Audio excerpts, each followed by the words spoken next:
राष्ट्रवादी काँग्रेसचे आमदार धनंजय मुंडे बीडमध्ये नाथ प्रतिष्ठानचे अध्यक्ष आहेत आणि याच नाथ प्रतिष्ठानच्या वतीनं 28 एकरांची जागा मराठा भवन उभारण्यासाठी देण्यात आलेली आहे। धनंजय मुंडे अध्यक्ष असलेल्या संस्थेकडनं ही जागा देण्यात आलेली आहे आणि या मुद्द्यावरनं धनंजय मुंडेंनी सत्काराच्या वेळेला आपल्या मनातली खंत सुद्धा बोलून दाखवली।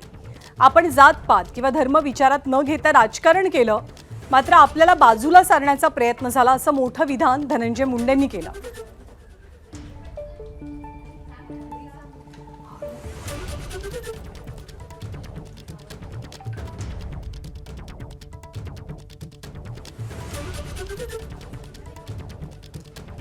दोन तीन वर्षामध्ये काय झालं त्याच्यामुळं माझं कर्तव्यात बदल होऊ शकतो।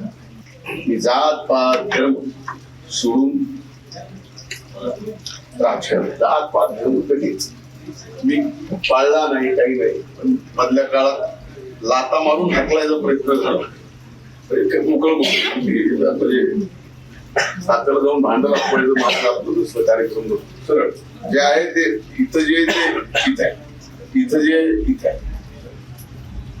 पण मी गेलो नाही, मी आपल्या कर्तव्याशी ठाम राहील। धर्मनिरपेक्ष काय सगळ्याला माहिती, आमचेच लोक आमच्याच अंगावरती घालतो, नाट्य खेळतो का? टोळी किती घे संपवायला, मला किती वेळ लागणार आहे तिला?